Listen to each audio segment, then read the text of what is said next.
the role of UNFPA in terms of sexual reproductive health and rights. So my question to you is that climate resilience and gender equality are inextricably linked, and sexual and reproductive health and rights are an element of gender equality. How can we ensure that sexual reproductive health and rights are mainstreamed in climate action investments?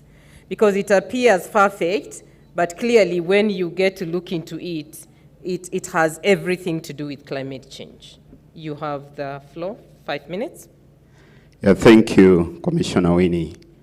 UNFPA appreciates the opportunity to participate in this discussion, and I submit apologies on behalf of Dr. Ademola Olajide, who could not attend because of severely competing priorities. Let me start by drawing our attention to the current drought.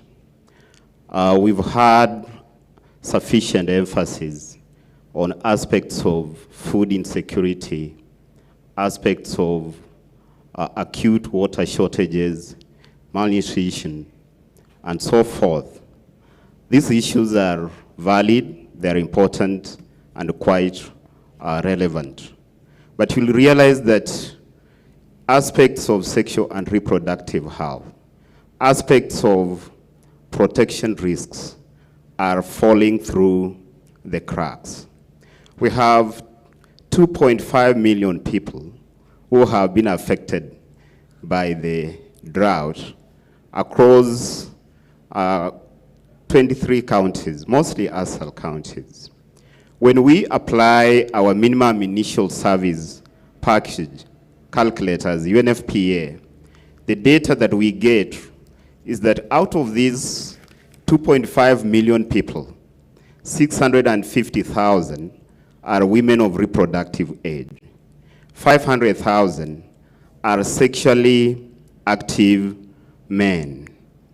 And the same data system reveals to us that in the next 3 months, we shall have 56,000 deliveries across that population. Ladies and gentlemen, climate change is not gender neutral. Whether it's as hot as it has been during this Devolution Conference, childbirth will still take place. Whether it's raining, children will still be born. So we cannot exclude aspects of reproductive health rights, aspects of protection, risks from the climate change conversation. They lie at the core of it, and we should have the programming, honesty, and audacity to confront those issues in a strategic way. Extreme levels of salinity in water will lead to poor maternal health outcomes, hypertension, eclampsia, preeclampsia experiences. Kenya is rated as the 13th out of 133 countries that experience extreme weather conditions. If it's heat, it will again affect the way women and girls experience and go through the process of pregnancy. Eclampsia again can be manifested. Climate conditions generate vector-borne diseases. You're talking of malaria, talking of such diseases that affect women, especially in their pregnancy and postpartum period. So if we are not dealing with those climate-related conditions, the vulnerability of women and girls will increase. Again, when we talk of displacements, and sometimes it's not even displacement, it's confinement. Because of the severity of climatic conditions, populations can be trapped in a stressed environment. It will impact negatively on women and girls and other vulnerable populations. I talked of men who are sexually active. They also grapple with their own challenges. How can we address this? We need to deliberately start investing in empowering women and girls so that in the midst of climate-related vagaries, they are able to make choices that uphold their rights, that uphold their dignity, and uphold their entitlements as human beings in a holistic way. And when we talk of women and girls, we are not looking at them in a homogenized way. We are looking at them as women who present diversity, women with disabilities, women living with HIV, and all other categories. We recognize that uniqueness during emergencies. We should also invest sufficiently in climate-resilient health and protection systems. It should be possible that despite the heavy flooding that is taking place, we can deliver delivery kits to a location that has been marooned, to a location that has been cut off by heavy flooding. That is how resilient our health systems should be. And I'm glad to mention that Red Cross in the last season of flooding, they piloted use of drones to deliver health supplies. It's something that we can do as a country, it's something that we can do as counties to ensure that those challenges are not experienced. Effective preparedness and response is important. And when we talk of preparedness, it must be participatory. It must be inclusive. It must take into cognizance not just the vulnerabilities and risks that women and other vulnerable groups face, but also the competencies, the skills that they bring forward to redeem effects of climate change. Data is equally critical. Data to address vulnerabilities. As UNFPA, we do MISP, Minimum Initial Service Package Readiness Assessment. And we are willing to support counties to undertake this kind of readiness assessment because it will tell you how prepared you are in the event that you face some of these disasters. It will give you data. It will also put you in an effective position of preparedness. But we are also working with the National Council for Population and Development and other partners to ensure that we have a humanitarian database in this country which you can harness during disasters and get the kind of information that effectively guides you on your interventions. As a nation and as a global community, we have ICPD commitments, and among the 12 commitments, there is the commitment to address sexual and reproductive health and protection matters in humanitarian and fragile contexts. That is important. We should remain focused on it. Thank you, Commissioner. Thank you, John. I'll come back to you because as much as we know that is part of the ICPD, but having been at the UNFCCC, even negotiating the climate change, the health component is still very, very weak. So I hope you can come back to it when we do the second round, just to tell us what practical solutions can we do? How do we move the debate from here at the county level to the national level and even to the international level? Because the aspects that affect women indeed are real. But sometimes we have to begin even at the international level. We are beginning at the level of representation, where women are missing. So we cannot even have the debate because the women are not there. Somebody has reminded me today that even the conference, most panels, now I can see we have more women because we are discussing matters women, but most panels, we seem to have had mostly the men. So we need just to begin at the level of representation. But stay with that thought, I'll come back to you. Peter, you now want to come into this debate.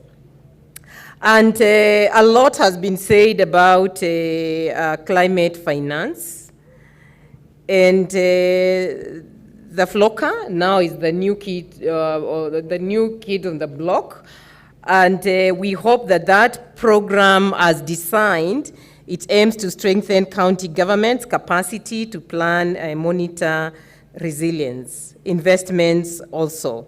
Now, would you tell us what opportunities this facility has for women and girls, persons with disabilities, especially at the grassroots level? And as you're speaking, Groots is there, and Groots is known for grassroots mobilization.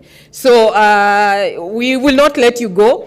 This is a project that men, women, persons with disabilities must benefit from it. We've heard a lot about it since yesterday, but I've been trying to find the gender entry point just to see where we get in. So where is the level of entry for women, persons with disabilities, the marginalized? And upon your response, I will bring into the debate Groots Kenya.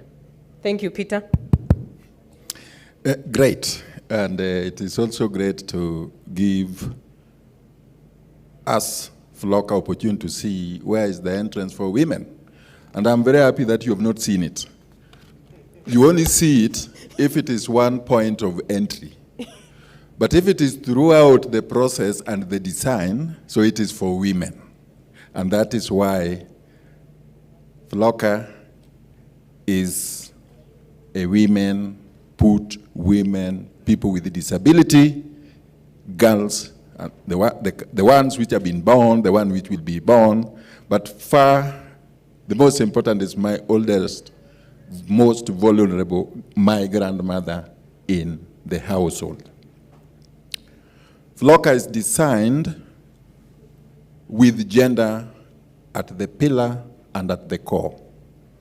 But the pillar, and responding to what the deputy governor say, what the UN has said, and what Muchiri will say later, and what will be said, because there are many and we are few, or we are 50-50, but there is their debate. It's one, Floka is strengthening policies, legislation, frameworks, and all the strategies. And if those strategies as provided for by the counties, by the national government, by the UN, from the UNFCCC, Floka is going to build on that. Two, capacity to use resources. It is money, it's not about blah, blah, blah, blah. Floka is about taking resources, and the resource is money to do number one that I've said, also build the capacity of women, people with a disability, all to access that resource. Three, Floka is about decentralizing climate finance. Climate finance has been walking or flying around in Paris, Bonn, name it, and it has never dropped down to the people. It is now taking that to the people, not in this hall, but within, under a tree, in a village, somewhere in Wajir. So if you are waiting to see Floka in the big halls like this, you won't see it. This is for grandmothers there. The third one is about bringing in innovation and technology.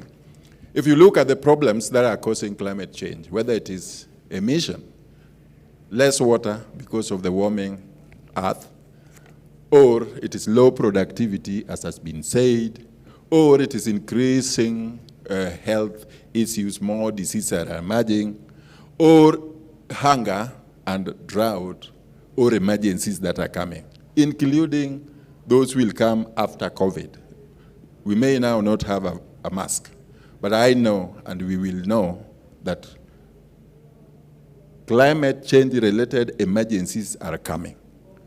Floka is already prepared and set aside funds for that, for women, that if they walk into a borehole where there is no water, there shall be water, as has been said.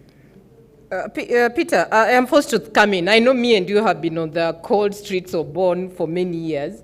And matters gender, we will keep drumming, and it's always the civil society that has the huge voice in terms of what countries need to do. Walk us slowly. I am your grandmother.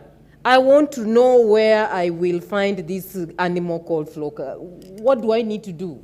Great. First, Floka is found. You start from the local level, don't come to the top. Mm-hmm. And remember, it is not a bottom-up thing. Mm. It is a local up thing. Go, first of all, to a committee that is called a village planning, budgeting committee in your village. And the commissioner, I know you are coming from a village in this country. Just Yes. walk there, remove commissionership. Me, I also walked there, removed my coordinator of land. I go to my village, and there is a planning committee. The counties have done that. Get to that guy or that woman and tell him, I want to plan, sit with you and plan on and prioritize the projects that will make me as a grandmother to build my resilience and adapt to a changing weather. Number one. After that, move to the next level, the ward. Go to your MCA. Tell him you passed a law, Climate Change Act, that will now bring more money to make me build my resilience. Give me more water, give me more clean cook stoves, give me more food, give me images. That is your MCA because they are the people who are passing that law. Then after that, go to your MP. Tell him, great. A part of the money is here in this constituency, and then you move there up to the county governance. Then when you finish with that, you have another channel. You come to the National Treasury where the money is being not kept. It's just a conduit from the international. It passes through a dedicated account, which now Treasury triggers a button after certify that my grandmother has already prioritized a project, for example, in that. And then we will now give you. But beyond that, there is also another channel that you can use. You can go beyond the National Treasury. You can go, there are a number of, in the steering committee, there is a representation by the most indigenous people. I'm very happy Alepa was here. They are representing the decision. There are women representatives that is in the steering committee. And within that steering committee, there is an ITAC. ITAC is an interagency agency technical committee. I know Muchiri is always there. All these are avenues of my grandmother looking for this money. And the final one is that the money that they are getting is known. Phase one, there is for FLOCA alone, what has been committed and given and readily available is $251 million. That is 26 billion. Of these 26 billion, there is each and every country has got $100,000 per year for 3 years. That is about 11 million. But that is to strengthen the institutional capacity at the county level to enable them to deliver that project. Then there is an investment now that goes directly to my grandmother, where that is approximately $1.25 million per year for 3 years. That money is going to 1,440 wards. And within those wards have already 30 wards. And all those villages will get a prioritized project. Okay. And then we go back to our grandmother and say, did they sign? Yes. The road is very clear. Okay, I'll come back to you. Let me see if Frida, Roots is known for mobilizing women at the grassroots level. The first time I encountered Roots was at the Commission on Status of Women. I heard a voice of a woman I thought I knew from my village, and indeed when I got there, I confirmed Violet from my village was speaking to a forum in New York.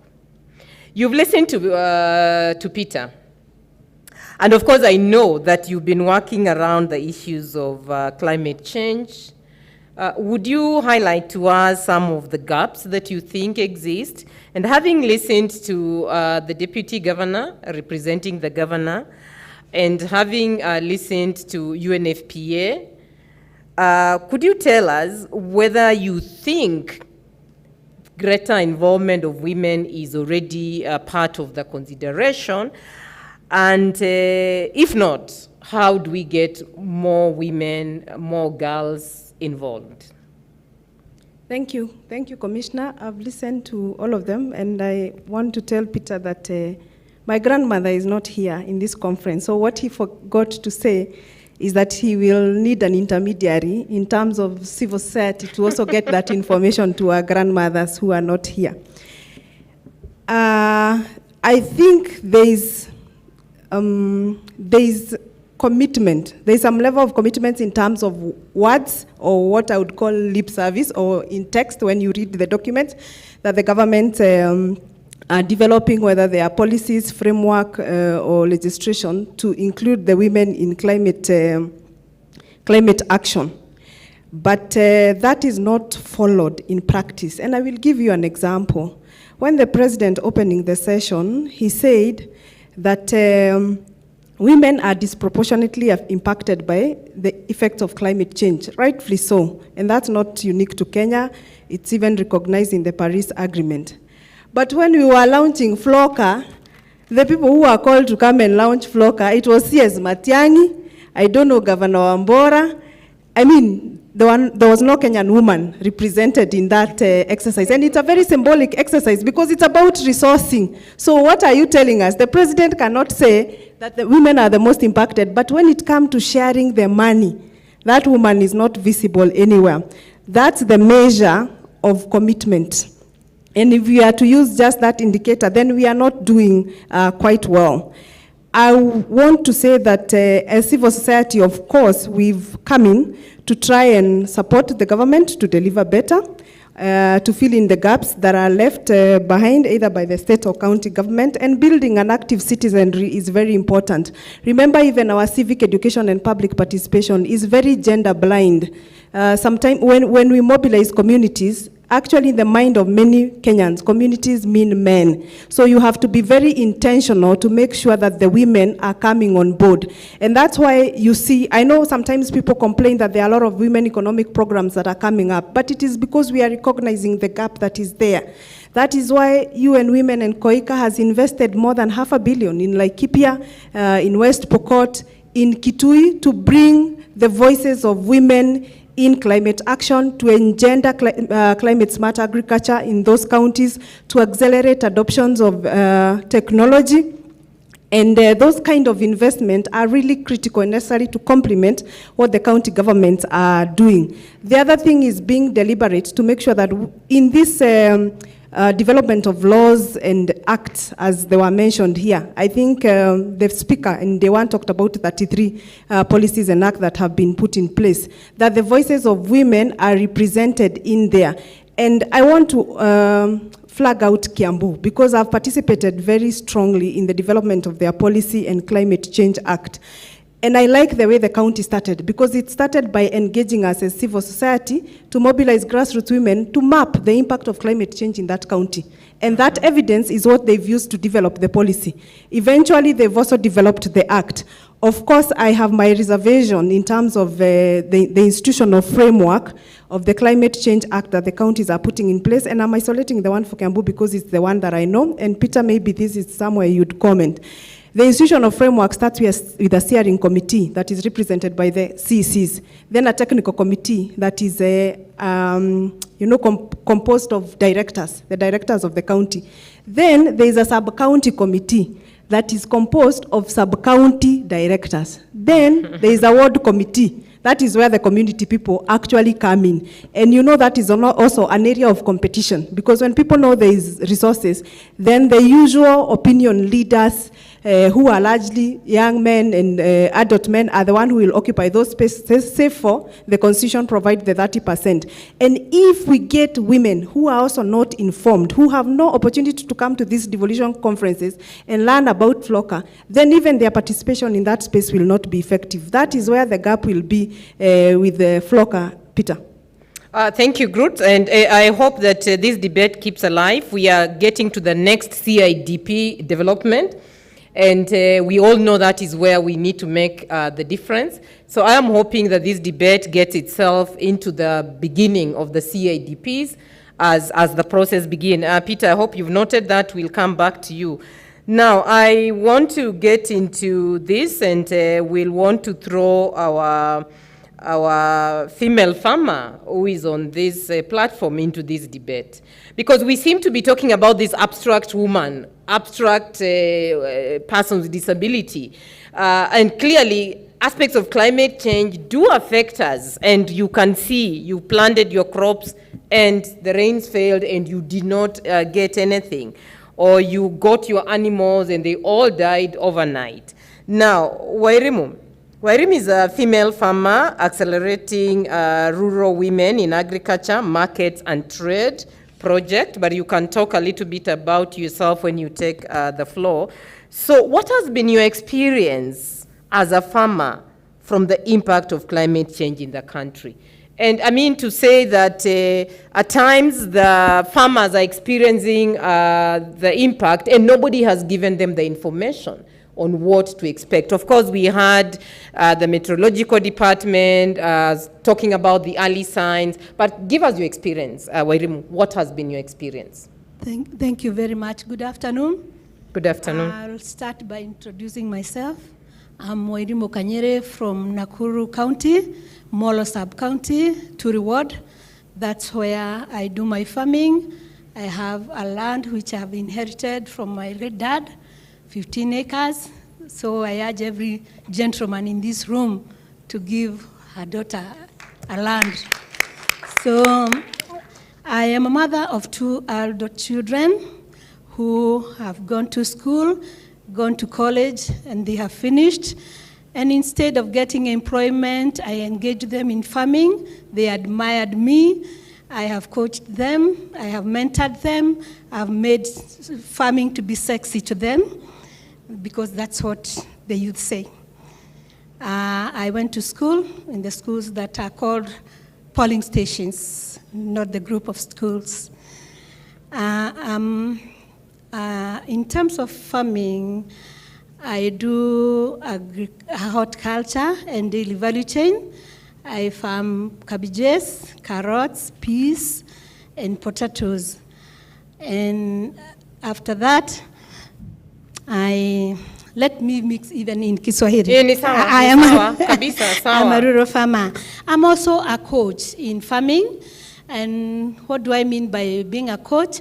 It is through the Access to Markets project that the World Bank gave us intensive training in my county, where we did it in 3 sub-counties, 2,800 women. We formed 100 women groups, farmer groups.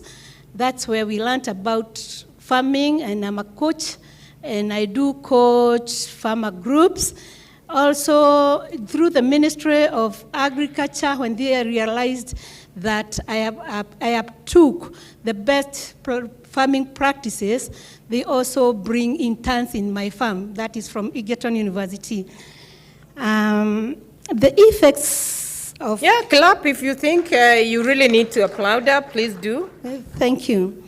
The effects of climate change is very frustrating, I can say, to women farmers, because the weather patterns have really changed, and without much knowledge at the grassroots level, the women seem to be confused because of the prolonged drought, prolonged rains. So it is really confusing us, and me in particular. When there are prolonged rains, like I will give a good example. One morning, it was a Sunday morning, I went to church, then after church, I came home, I prepared lunch, it rained. Ile tunasemaga na Kifrench ya mahiga, buraya bebe, hailstones. Then when I walked out, I found that my cabbages were covered by the hailstones. It was very frustrating for me because of that heavy rain that I didn't expect at that time when my crop was at the vegetative stage. Do you think can you imagine what I felt? Mm-hmm. I didn't cry, but inside myself I said, will I ever take a djembe and wake up one morning and go to the farm? So that becomes very frustrating. At times, prolonged droughts, you expect rain. It takes much time before it comes, so you are late in planting. The season goes, you are expected to plant in March, February and March, but the drought has prolonged up to May. That is when you plant. And by the time your crop is maturing also, another rains come, which is also very frustrating. The crop is matured, has matured, you need to harvest, it starts rotting in the farm. If there are cabbages, they start rotting. If it is maize, you cannot harvest because also you need to be careful of the aflatoxin. So ukiangalia kama mimi mama mkulima ninakuwa tu na wasiwasi, mabadiliko mingi inside me. So na unapata mtu anakupatia hiyo maelezo ndio ujue when exactly to expect. Have you had that education? Nowadays, when you come to extension services, they are demand driven. So not unless you have the information of going to see an agriculture officer, to take that agriculture officer in the office to come to your farm, to tell you, to advise you. It is also very frustrating. And imagine I could be one amongst 20 women farmers who only have that knowledge. What about the others? Who doesn't know whether they are the agriculture, the extension services are demand driven. So for you to be effective in your adaptation mitigation, are you telling us you need to demand for the service? It is not the service provider coming to you? For adaptation, I think the best thing for if you leave the county governments, because agriculture is devolved, if really they would want to help me and any other farmer, is to make the services of the extension officers really reach the farmers, maybe by giving them mobility, motorbikes or vehicles, so that they can reach the farmers. Otherwise, currently, you'll never see an extension officer going around your farm. Okay, stay with that, Wairimu. I'll come back to you for the second bit. I now want to bring in the Director Climate Change, the representative. So hold your thoughts, we'll come back to you. Please do introduce yourself, and this is the question for you. The Climate Change Act of 2016, we are supposed to formulate a national gender and intergenerational responsive public education and awareness strategy on climate change and implementation program. Has this been done? If yes, what is the level of women participation? If no, when do we expect it? And as a response, I can ask my members here, we get our questions ready for the panel, but I will give Director Representative an opportunity to introduce himself and give a response.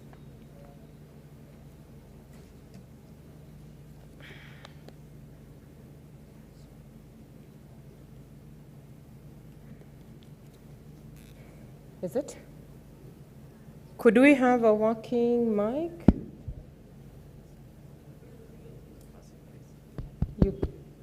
No. Thank you. Thank you very much, Winnie, and thank you very much for the invitation to the directorates to this panel. Again, let me start by apologizing for my director. I think he gave a call that whoever is allowed to represent the directorate, and I felt I was not very ready to do it, but I felt definitely because of I was around, it's good to come on board, yes. So at least we can be able to represent and appreciate that the Devolution Conference chose the theme on climate change. And I would want to say that on behalf of, again, of the directorate, we really appreciate the selection of the theme on climate change and the importance that it has been given by the Devolution Committee and also by the Minister of Devolution. Let me start by saying again that the directorate is still not very old. We are actually again trying to struggle to ensure that we can operationalize our climate change action plan or even the act itself. And I think you have posed a question to me that probably I'll be able to explain as we move along, but I probably want to just highlight where we are coming from. We are not very far, and you have said our Climate Change Act is 2016, so we are barely 5 years old. And I also want to appreciate that from 2016, when we got the Climate Change Act, we have really been able to move so many other things. We have had even the devolution coming in place. We have had counties actually moving also very fast and trying to implement part of the Climate Change Act, which we really appreciate. And again, even trying to ensure that they have put structures within there to operationalize some of that. However, of course, I know there are challenges. There are some of the challenges, and I know, Madam Winnie, you know very well where we are coming from, that we have teething issues with climate change, and it's a new, let's say, I don't know how to put it. It's an agenda that, of course, has been there, but it has not really picked, especially within our country here. At the global level, it has been there. But locally here, we have picked it around the last 5 years. And when it comes down to issue, and I mean, when we talk of now the climate change, there are those patent issues, which is adaptation and mitigation. Of course, there are others which will be cross-cutting, especially issues of gender, which probably maybe will not be, maybe will have not picked up as fast as maybe other things like adaptation that we would want to see. So aspect of gender, of course, has lagged a little bit behind in terms of implementation, or where they have been provided by even the Act. That is including others, even information and knowledge management, technology has also lagged a little bit behind in terms of formulating the prerequisite either regulation or legislation to operationalize some of those clauses. So it is a challenge a little bit, I would want to say. But you know we are picking where we are picking from the global level where we have been having the agenda itself, the RIMA work program which was there. The RIMA brought, again, you came up and you have the gap. So one, we have the gender action plan that it has actually also been entrenched again in the Paris Agreement. That is where we picked it, and how we have been able to put it in our Climate Change Act. However, as I've said, we have had a challenge of operationalizing our Climate Change Act, and part of it, I would want to say, we have not been able to operationalize that aspect of the gender, the intergenerational, and I cannot remember. Gender and intergenerational responsive public education and awareness strategy. Yes, we are very much aware of it. Okay. And I would want to say that we have embarked on many, and we have actually even kept putting it in our National Climate Change Action Plan that we normally formulate within and review after every 5 years, that we'll be able to do it. If even the current 2018-2022 is part of what we have lined up as part of what we would want to do. But I would say, in terms of capacity, we are missing, and of course we are looking out for some partners who we can partner with. But I think we will do it. At one point, we'll be able to do it. I don't want to go, of course, we have done some few things here and there in terms of gender. I think we are not really say that we have not done anything on gender. Maybe probably, I don't know whether to specifically. I think let me, because your question was very I think let's hold the thought there. Yes. And I'm wondering if that partner is Husna there smiling, okay. Because you are calling for help. So we take it that hasn't been done. Husna, you've heard that call for help. And you are the team lead, land and natural resource governance, but the gender focal point at FAO. Now, of course, we are battling with the issues of getting the strategy right, but discrimination against women in terms of access to and control over resources, such as land, significantly hampers the ability to tackle the negative effects of climate change. And clearly, as you can see from our farmer, the first tick she gets is that she's doing it on her own farm, and appreciating that she was able to inherit this from her father. But you know, the debate we have had about women and land inheritance gets to that level where women are beginning from a point of disadvantage. So what strategies, interventions have you put in place to reduce the climate change burdens on women, and have these worked? And you've heard the call. We have the Climate Act that has a clear, specific, gender-responsive strategy that has not been brought into being. Can I hear your thoughts, Husna? Thank you. Thank you very much, Commissioner Winnie, and also to the, my fellow panelists who've really articulated the issues well. Indeed, I might be smiling here, but in so many ways, battling a lot of strategies which we've worked on, but they have not really been actualized, not only in terms of Kenya, but also globally, and they're very beautiful and very strategic frameworks and policies. But also hearing from Madam Wairimu here, those are real challenges out there. And if you've really listened to her, you'll get to understand there are 4 areas she's mentioned, which makes her work easy, but of course she's still facing challenges. And one of them is the aspects of access of the reproductive resources. She could be able to, but how many women could do that? The second part is the use. Is she able to really use that piece of land? And that brings around not only in terms of having the land, but be able to know exactly what she needs to do on that land. It brings issues of information, suitability, capabilities of that land, the technology, and any other type of system she needs to use to be able to produce. And the most important part, which now Groots and every other person is really putting the cry for, is the ownership part. Probably it might not be the third component, but that is where, and ownership means a lot. In the context of Kenya, it has to be a decoded document. It has to be registered. But in so many other contexts means that you can be able to decide on that land. You can be able to sit on that on the table and be able to discuss it and decide on it. And one which is very important is the management of it. And when you're looking at the management of it, it's not only in terms of the individual level, but also communally. Because that is, if you look at the bigger chunks, and I think one of us mentioned 75% of our land is arid and semi-arid, which brings the bigger percentage in terms of community land. And I come from the thought of community comes first before public and private, for those people who understand the categories of land in the country.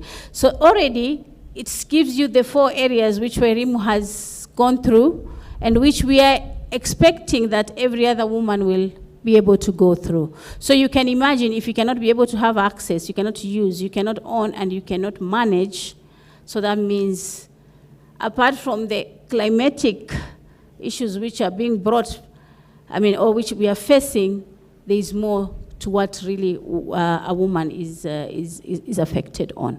So the aspects of the various gaps, there's so many gaps, but the data tells us actually 43% of the labor force in agriculture is women. That is so huge. So if you're identifying with that data, already tells you now what happens to the use, what happens to the access, and what happens to the ownership, but also importantly to the management of it. So these are some of the things which, if we don't look at it in that broader aspect, we'll still do this, the smaller identification in terms of women to be on the drawing board. And one of us said here, when you say community, you're already referring to the wazees. And I kept on saying, I thought in Swahili, wazee means either of the gender. But in the context of our understanding in Kenya and in so many communities, wazee means DG. The deputy governor will tell us, when they say wazee, what do they mean? Exactly. Actually, DG is saying men. And remember, DG comes from a pastoralist community. So these are some of the issues which we have to really look broadly, and these are where the gaps is. And I always say, for any intervention, especially now when we are putting a lot of affirmative actions and engendering all our policies, and what is very, very important is the aspects of putting them in practice and identifying with that. If you don't bring them on the table, there is no representation of women, because with our cultures, or how we've been doing it here, is when we talk of representation, even Peter here can go and represent Husna. So that has to be really defined. So when we talk of representation, what do you, so because I come with Peter from the same community, so Peter goes speaks on my behalf. So with practice and what we have been doing actually as FAO, and I think you've heard also from my colleague from UNFPA, the aspects of inclusivity has to be on top of everything. And I'll give you a very good example in terms of identifying both genders within community land dispensation, especially when they're mapping up their resources and putting up plans on how they're going to manage and decide and govern their land. It is very important, and actually it's in the regulation currently of Kenya under Community Land Act 2016 regulation, where you have to bring women on a different platform with men. So as you hear their views in identifying how they are mapping out their resources. If I bring a man, and actually it has happened in a pastoralist context, they'll only talk of the watering points and the grazing corridors. But if you bring a woman on that discussion, you will hear issues to do now with where I get my firewood, where I pass through to get my child to school, where there are those other information. Where do I get to hospital? Thank you, Frida, is reminding me. How do I get to hospital, where the hospital will be? So you can imagine now that there are two different thinking levels, and they all matter to that community. And that is where I keep on saying we have to really see how we can define inclusivity and actually representation. And as mentioned also, the promotion of the different technologies and methodologies of agriculture, the climate smart agriculture in the context of our climate change now. There are so many ways and how we can diversify our production, but also importantly in regards to what methodology we need to use. And one of the methodology actually we are really, or the approach we are using is the conservation agriculture, where you don't destroy the soil much. You don't, open up or expose the soil to too much. That is one of the methodology which has really worked out and is being upscaled, and I'm glad actually the government has really picked it up. The other thing which is very important is data. My colleague from UNFPA also has mentioned is aspects of data, because for us to decide, for us to allocate resources, and it is very important and imperative that we have to have that data. If you're talking of supporting a community, and Peter has mentioned the village planning committees, unless they have the information of what exactly, who are they and what exactly they want, I think you'll spend money there for nothing. And it's through experience, it has been happening, where you decide on a project and they do, and you take it to the people and nothing happens. So that data is very, very important for us to be able to really plan and be able to allocate resources where are due. Yeah. Okay, I need to close. And okay, also, definitely, with terms of partnership, we are here to support,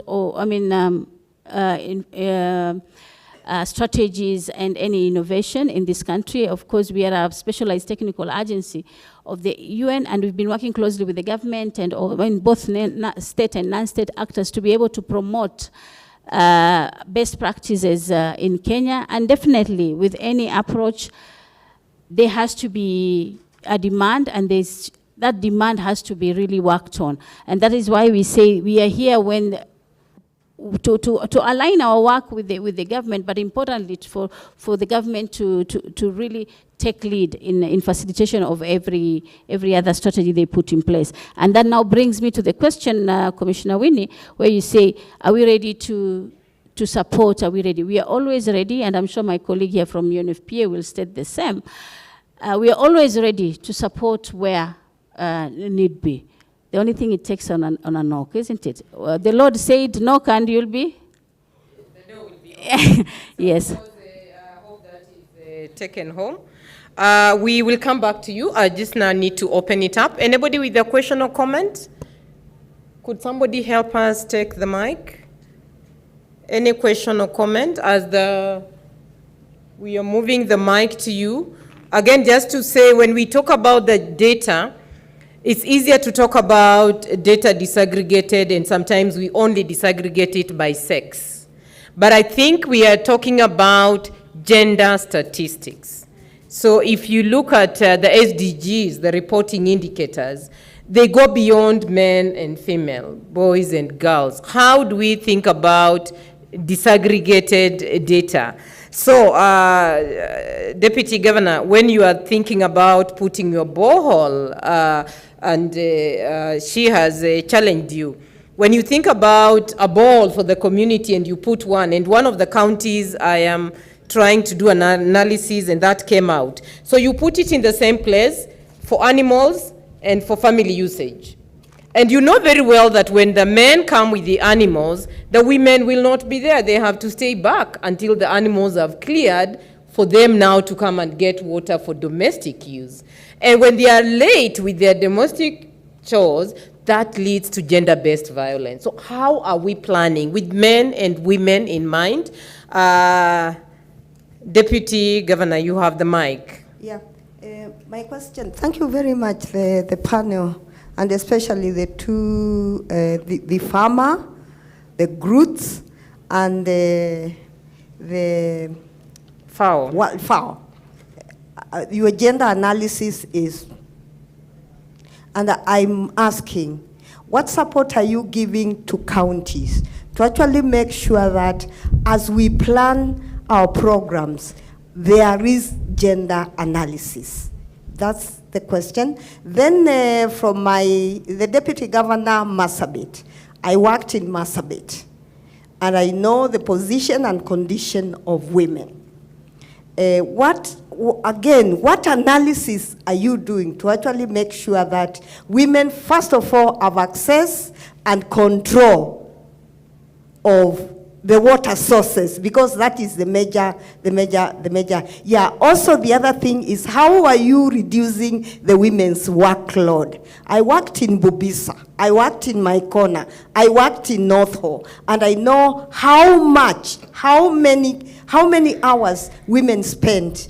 So as you plan the water sources, do you consider women? As you plan, for example, business, do you business activities, for example, of marketing of goats? Do you consider access and who has access and control to what? That's there. Yeah, but thank you very much. It's been a wonderful panel. Thank you. Thank you. I hope you've noted the question. So, question 2? Yeah. Thank you very much. My name is Florence Evo from the SDGs Kenya Forum. Mine is first and foremost to appreciate the panelists, and especially Wairimo, who had the privilege to even go to our farm and see the kind of good work she's talking about. So I'm one of the witnesses that has actually gone to Molo, and our farm has been really known to have done great things together with Groots. And so just to showcase that it's possible when we support women, and especially grassroots women, to come forth and to be able to showcase and also tell their stories. So mine is for the policy makers. Of course, there's a lot on policy, and we say that's good, but it's not good enough in terms of when you talk about policies, there's the aspect of how do we strengthen effectiveness in terms of now climate action measures. And this, again, goes into the issues of social norms. And this is what the farmers are talking about. Where are there those patterns that happen each and every single day? If it's about, the women cutting firewood or using the traditional ways of cooking, if you're talking about the practices that are increasing climate action, then how do we involve these critical groups to be able to, first and foremost, even before we pass these policies, for them to be on the table, but even more importantly, once they are able to just implement whatever policies that we are coming, forward with. I say this because we coming from the civil society organizations, a lot of planning at national county level, many times, many counties, a lot of these critical organizations and also voices of the communities are left out. And so it's very, very critical for us to ensure that we have a 360 approach whereby we do not leave out anyone behind in terms of implementation strategies, but also understanding what are the norms, what are the traditional practices that are contributing, and what could be the solutions. Because of course the solutions come from these particular groups. So mine is just to emphasize that moving forward, we want to see a lot of that kind of support, especially for women, and understanding that they are a key player on issues of climate action. Thank you, Commissioner. Thank you, Florence, especially the question she raises of participation, the right to participate. So I'm hoping that the policymakers on the podium would be able to speak a little bit about it. It's a constitutional right.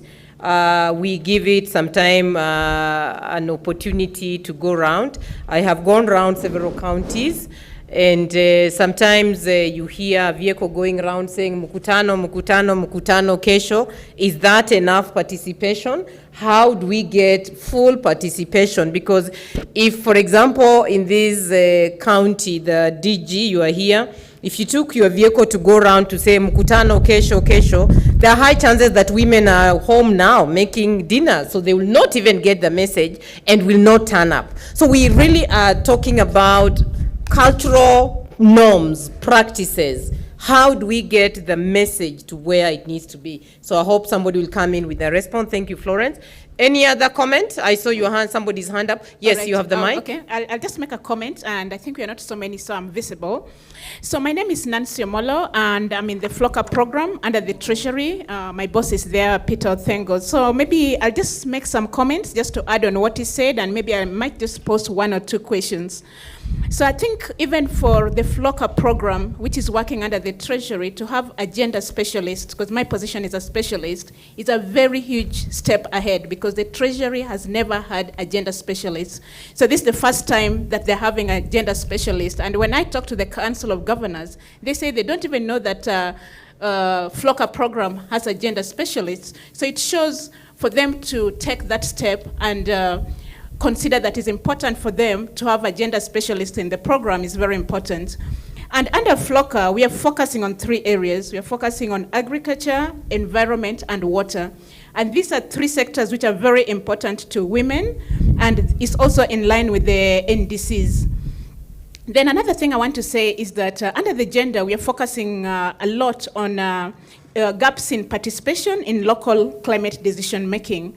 So we'll be looking at issues that, how do we increase the number of women participating maybe at the ward committees. We are going to have county climate change units within the counties, and we're also going to give them some money. So how do we even ensure that maybe even 30% of this money that is going to go to the counties, maybe 30% goes to the vulnerable, the women and other vulnerable and marginalized group? Because if we allocate a certain percentage, then we are able to monitor and evaluate and actually look at the impacts. Then another issue we're looking at is gaps in access to climate information use, weather and climate information. So we cannot assume that women and men get climate information in the same way. One of the papers I was reviewing was saying that actually a lot of men have got access to mobile phones and newspapers, and they can get their information there.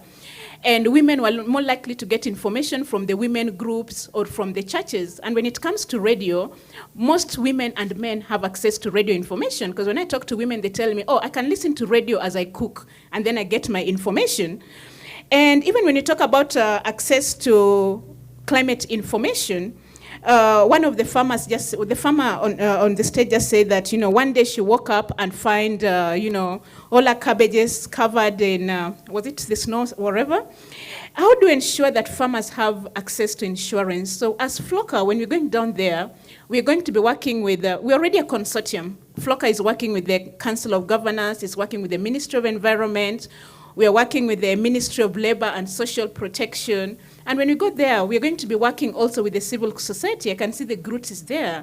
So when we go to different countries, we're going to try to map out who's working on the ground, the civil societies, the NGOs, what has been done, and what are these good lessons we can take and use it to advise the counties. And when you come to insurance, I've been involved in projects whereby the non-governmental organizations are working with farmers so that they have insurance. A farmer does not say, oh, because it's rained and I already invested. Maybe they already bought seeds on credit. They already took credit to plow their farms. So whether it rains or their farm gets destroyed, the farmer does not get worried. She knows that, oh, I can be compensated.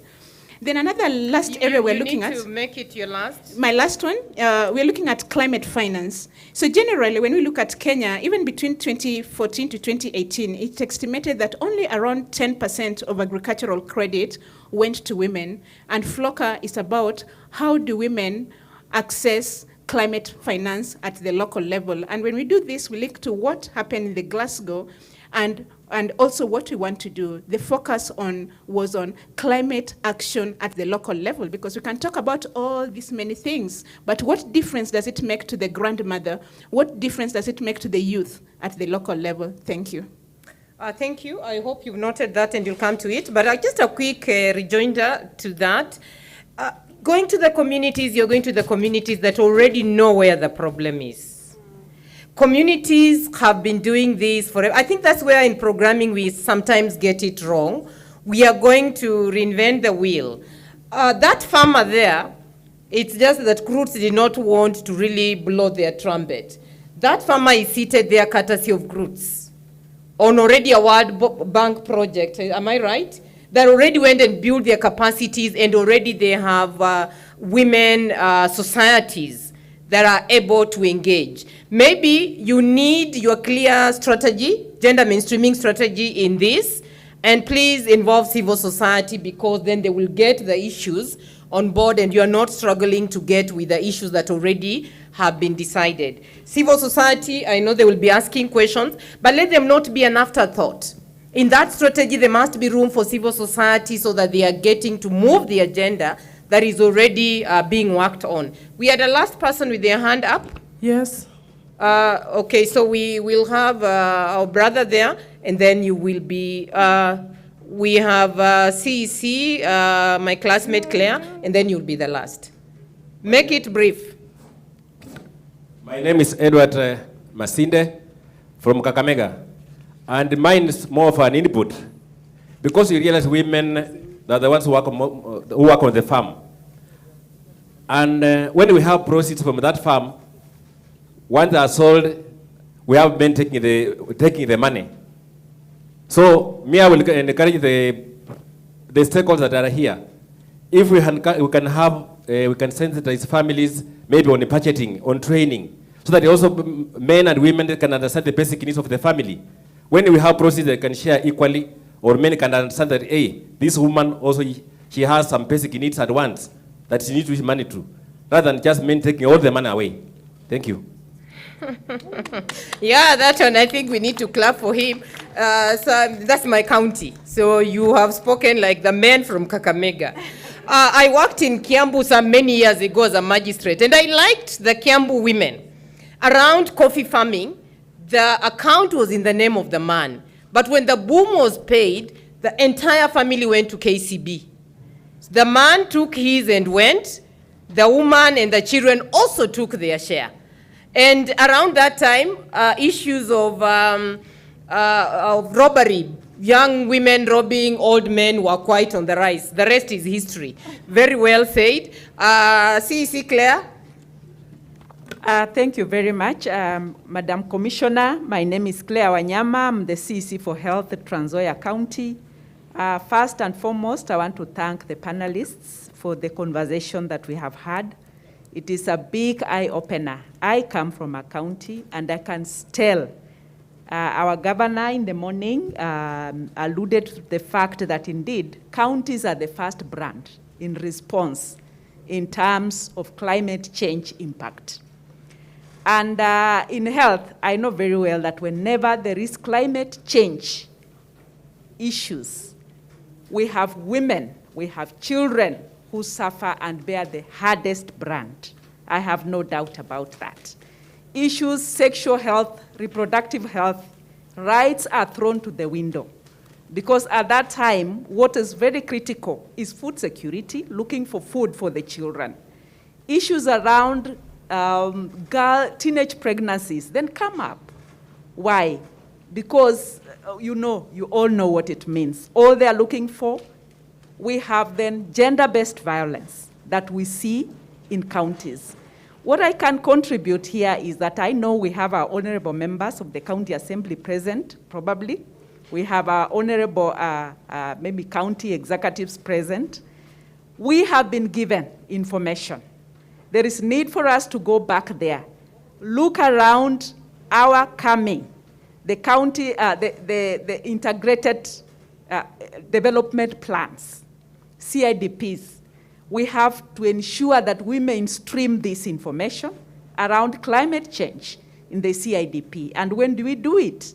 We should be starting just as we move away from here. We've been informed that we need to work very closely with the civil society, and I'm happy. We have gotten this information now. We should be able to go back from where we come from and start working with the civil society. We have, the counties have already established funds. But as we speak, how do we spend? Involvement of the women in our counties is very critical. Maybe it's important that we look around the public participation policies and legislations that we have already developed at county level. How have we brought in the women? And in the resourcing, how are we going to reinforce this fund? How can we expand the very fund? We cannot depend on donor support forever. We have to look at the journey to self-reliance.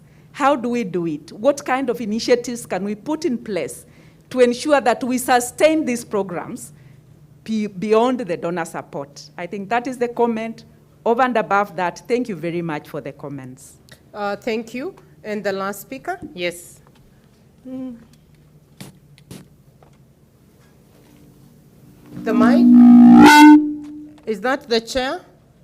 Yeah, the chair, National Gender Equality Commission. Madam Commissioner, with all due respect, kindly also face this side. Oh, we have been raising our hands for so long. Okay. Thank you. I will definitely come this way. Yes, Chair. Thank you very much. And I want to thank our good panelists for this session. In fact, it has been very educative, and also the moderator. However, I want to put forward just two issues. One, the policies. We are talking of the national policy. Up there in Treasury, we have a gender specialist. Up there in Treasury. Agriculture is a devolved function. Do we have the policy in our 47 counties? My answer is no. So I'm calling upon the Council of Governors to ensure that we have those policies in all our 47 counties. That is one. Two, it is from the policies that we get the legislation. Have we passed that legislation in every county? My answer again is a big no. Because from what I have heard, I don't think every county, somebody is saying, remember Makueni, we have passed that. Or somebody is, Our Excellency is trying to say something about it. But I'm saying, in matters legislation and policies, we need to have it right. Then we get back to devolved functions. If it is a national program, and then when we get to the ground, we are talking of, from the village, we go to MCA. MCA is elected. We have the assistant chief, employed by the central government. So who is who in this matter? We need to rethink that. And we have the ward rep, Chair, we have the ward rep coming in from the county. Yes, so what I'm saying is we need to know whether we are going to go to the ward rep or we are going to go to the assistant chief, remembering politics in this country is very interesting.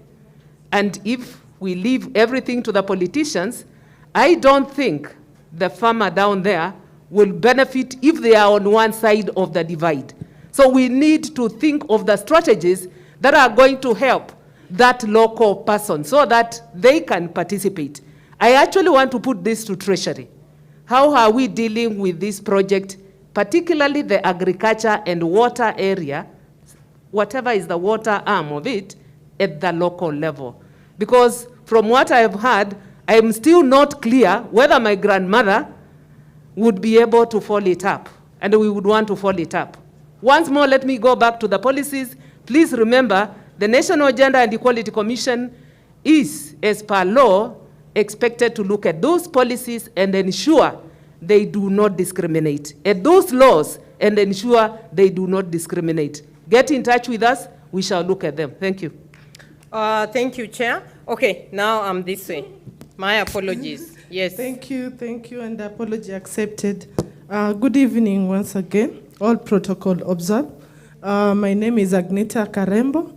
I'm from Kilifi County. I work with the county, and I'm here courtesy of Huria and UN Women. Thank you for the opportunity. For me, I am very happy today to see that there is a deliberate intention of working with women towards a better climate or a good environment. However, today women are already burdened with a lot of things. They have gender roles, production, reproduction, and even community building. Now we are planning to bring again environmental initiatives in the community. I had my colleague talking about gender analysis. Well and good. But women will not stop doing what they are doing right now because most of them have little knowledge or even are languishing in illiteracy. So doing a lot of things, maybe, and even getting employment has been an issue. So whatever they work or they do, they use natural resources to get money. And this has been their life all through. How are we going to ensure that the initiatives and programs that are going to come up after here are going to benefit these women economically? And also, they are not going to be expensive to partake, or else women will not be part and parcel of this. Next, as we sit here, there's already a woman who is suffering because of climate. There's a woman who's looking for food and water for their child right now. There's a woman who is looking for a sanitary towel right now, but they cannot access because of lack of financing or lack of money to get the same. And I've seen many people going with maybe food, water, but these initiatives are not gender sensitive.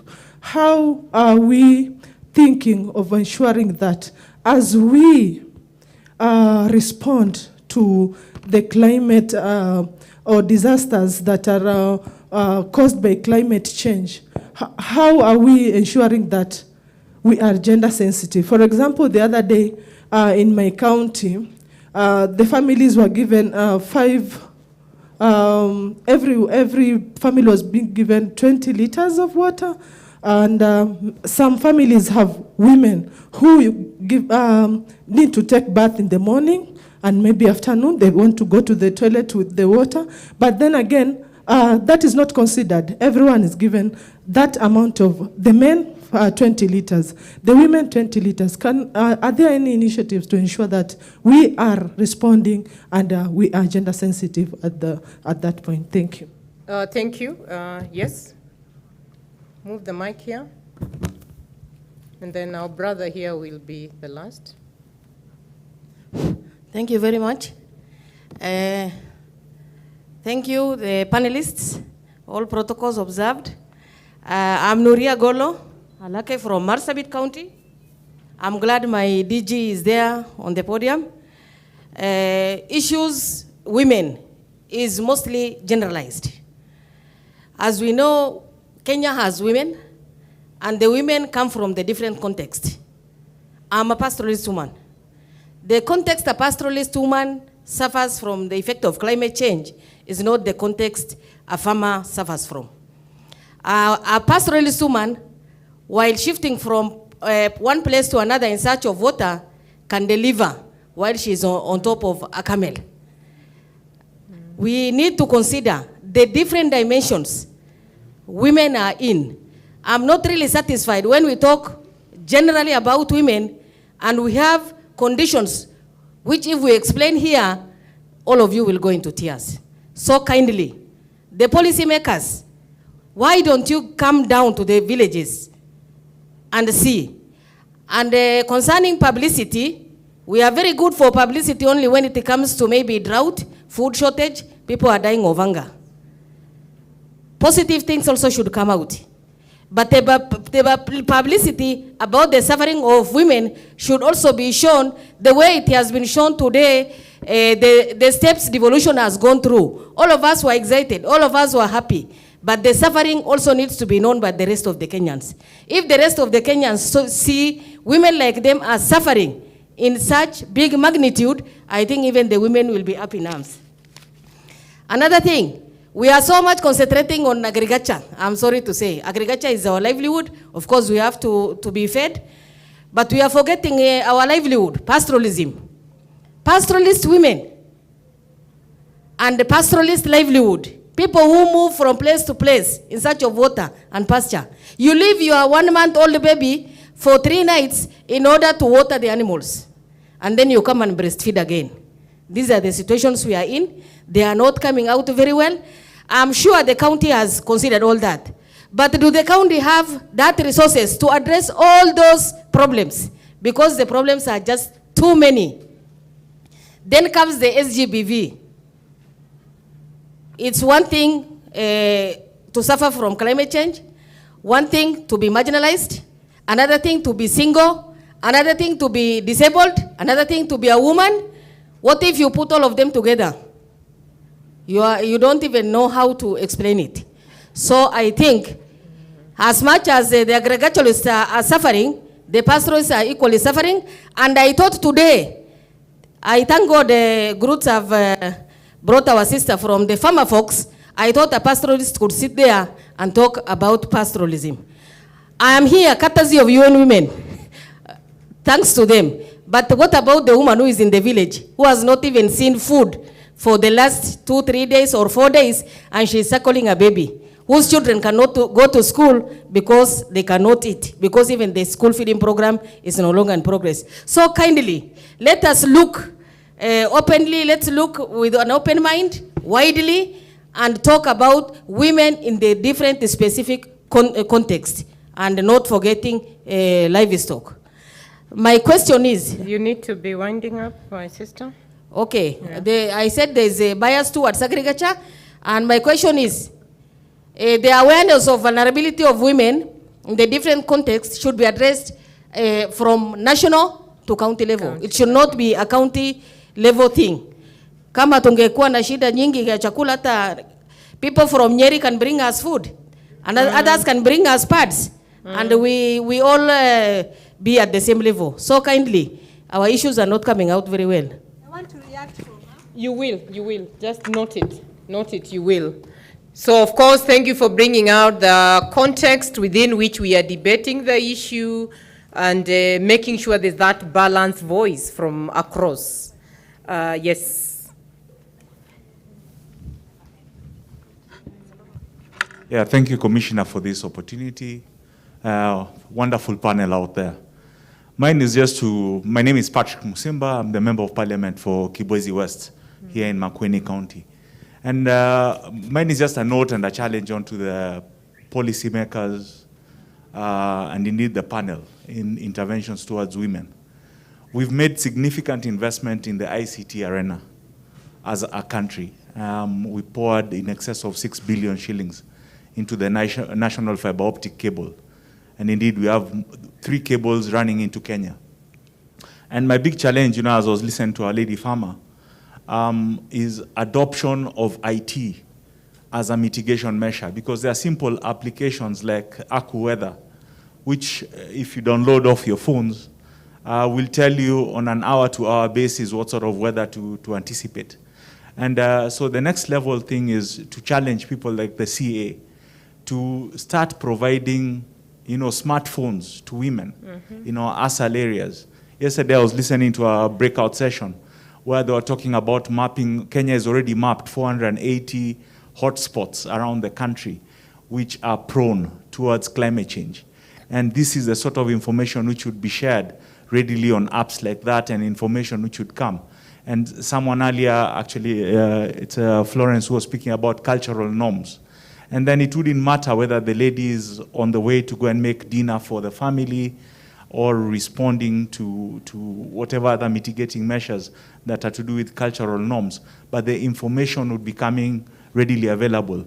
And to the lady who spoke so passionately about the pastoralists, and earlier even Governor Roba, Governor Nanok from Turkana, a lot of these climate change measures which we are proactively moving, like moving livestock through private farmers, they would simply be informed by way of ICT that the closest water pan to where you are is 2 kilometers this way. The security already provided along the way, so kindly just lead your cattle that direction. And this would ease a lot of those challenges that we are currently experiencing. So that's my current call. Let's get the ICT ministry, the CA involved in these strategies as we move forward. Thank you. Thank you, thank you, thank you. Honorable Member of Parliament, a good way to end. How are we using digitalization in terms of getting the information and services? Of course, we know the right to information, and information is power, and information can change. Now back to my panel. I will give you an opportunity to respond to any of the issue as you wish, but be very brief, and give us your takeaway message for us as you wind up. So let me begin with our farmer lady. You needed to interject, so respond to that and any other issue, and you'll do this in 3 minutes because we already have overshot our time. Thank you. I want to... Is it on? The mic, can it be maybe they're all off? Yes. Okay, you can come here. Are they on?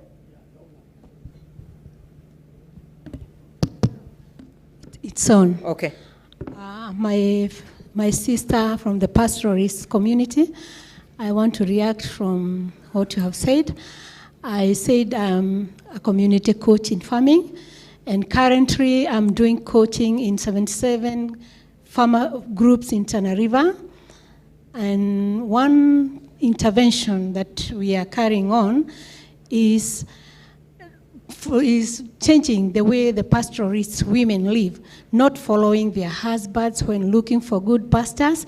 Instead, it is a project that is called Rebuild, which is done by the European Union through Roots Kenya.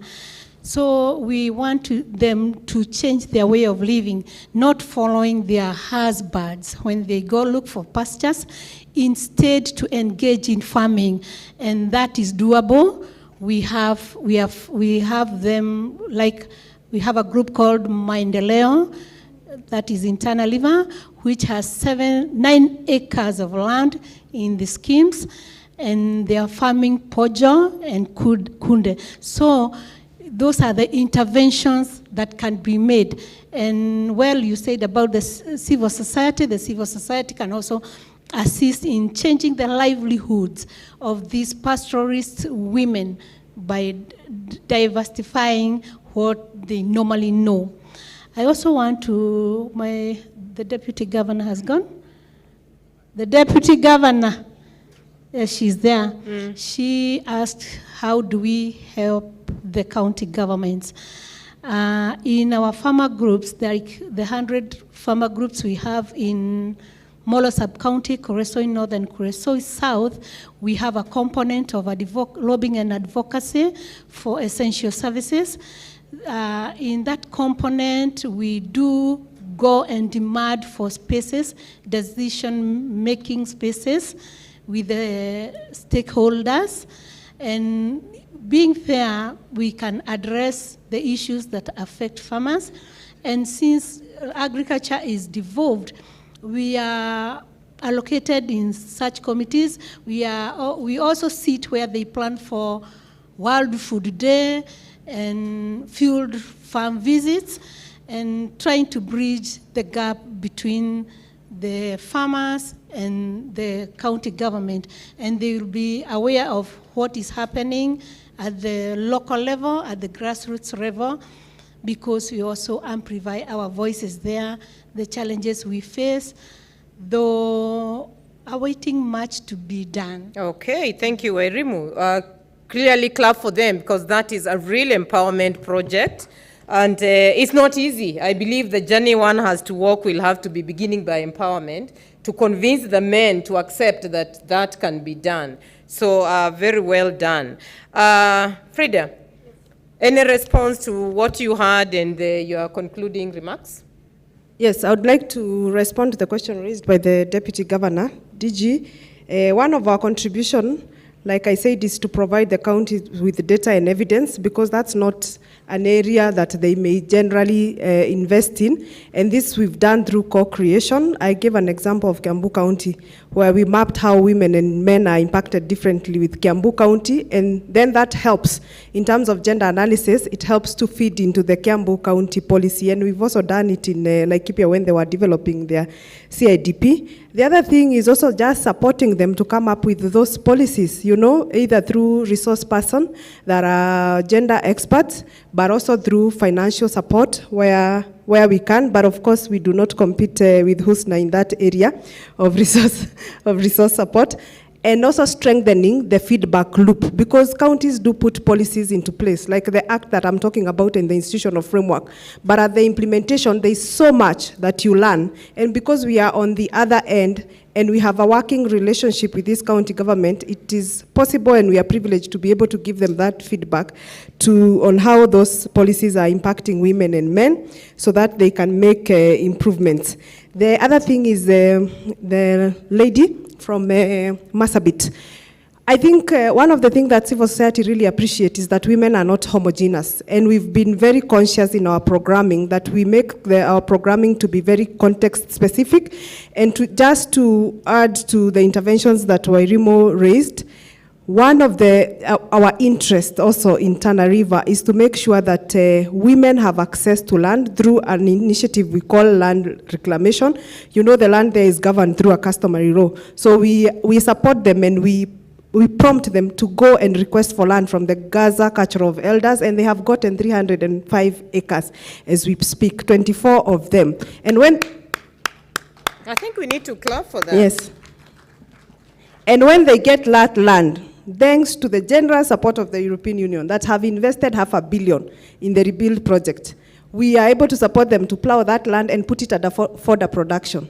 After they harvest, they bank that fodder for their animals. So there are multiple interventions that are completely different from the intervention we would do in Kiambu or Nakuru or even Kakamega, where Masinde come from. We are very conscious of the differentiated, of course, needs of different categories of women.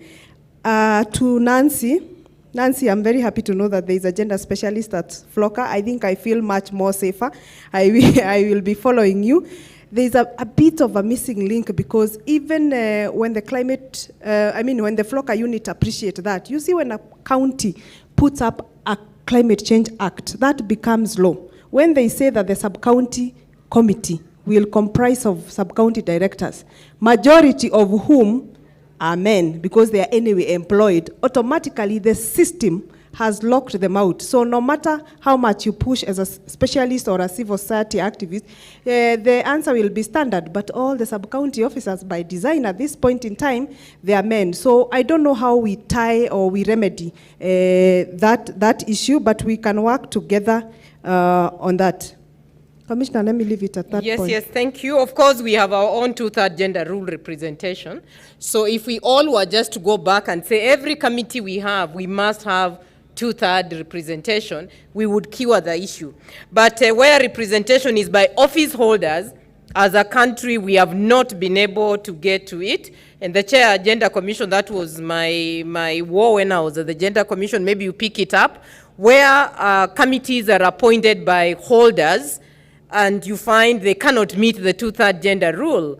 For example, until the other day when we got 3 female governors, the 47 governors then in the first group were all male. So of course you have to trust that there will be the gender integration within it, but we need to be very serious on the 2/3 gender rule, which will give us our way forward. Husna, what are any text from the comments and your closing remarks?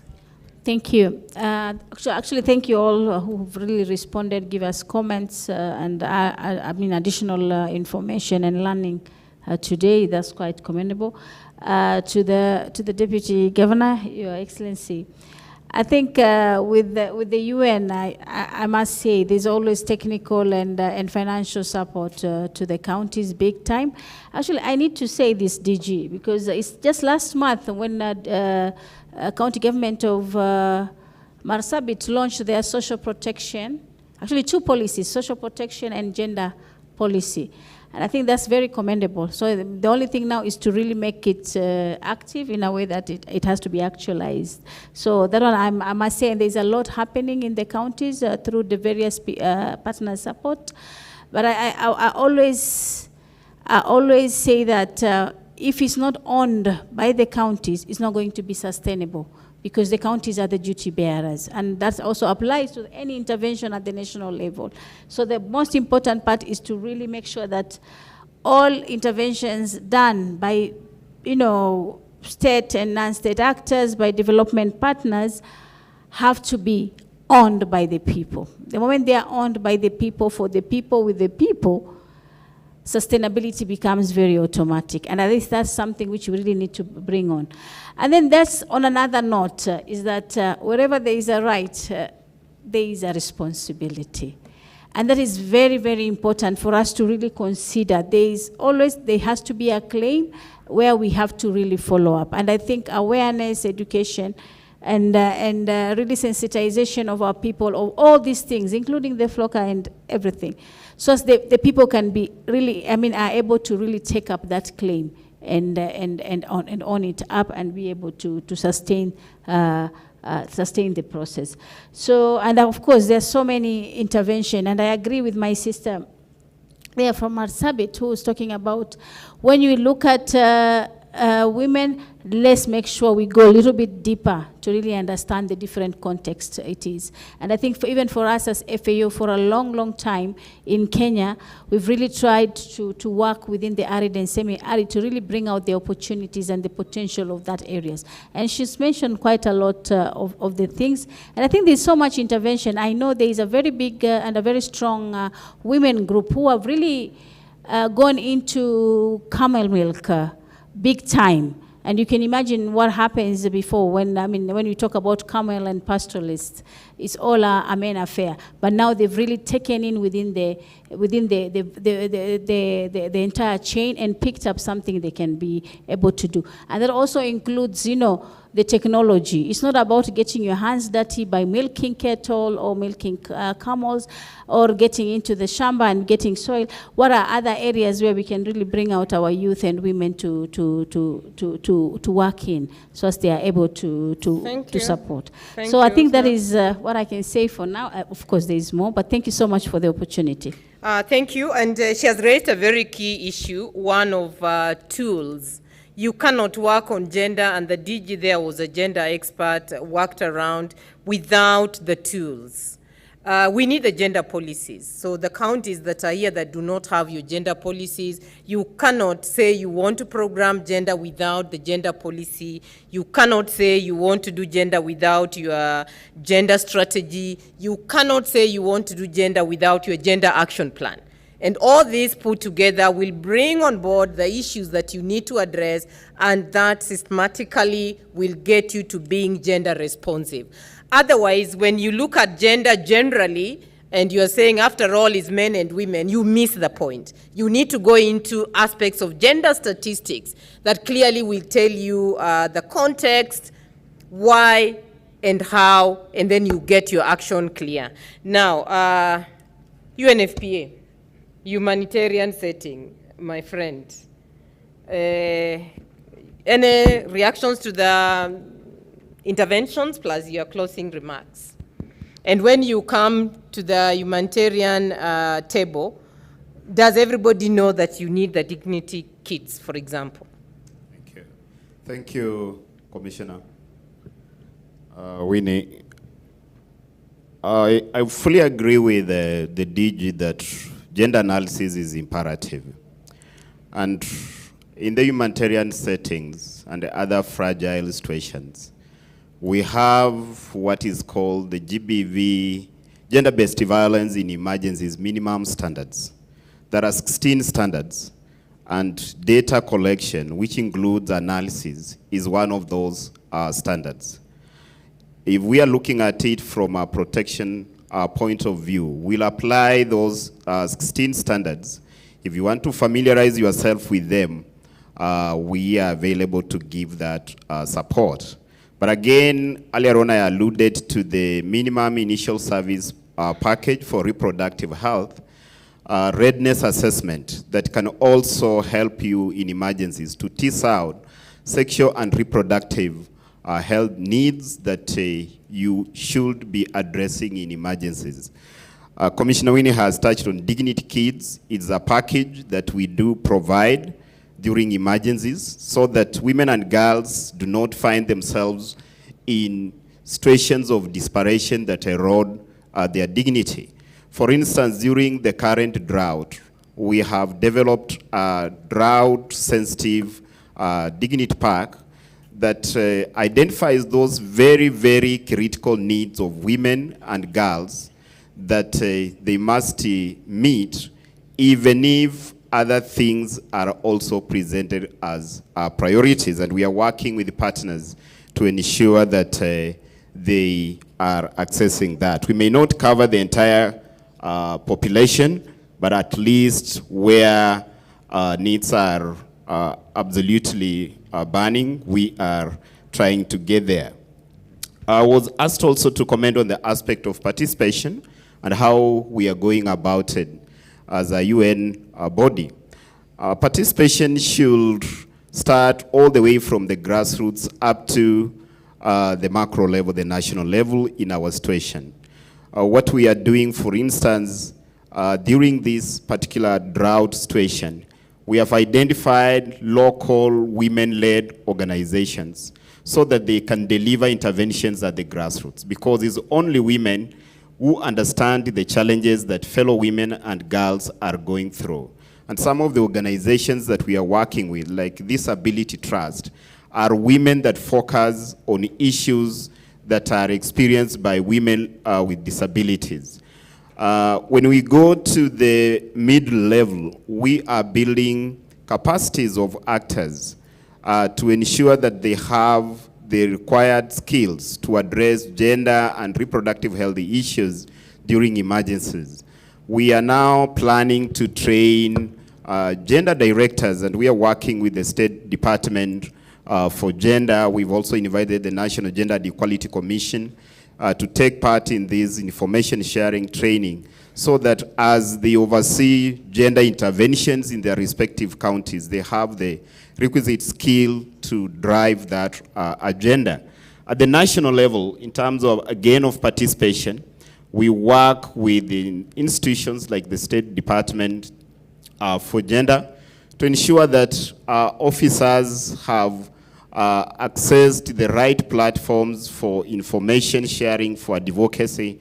We've had the CARS on Lina JB taking part in the ECOSOC discussion early this year.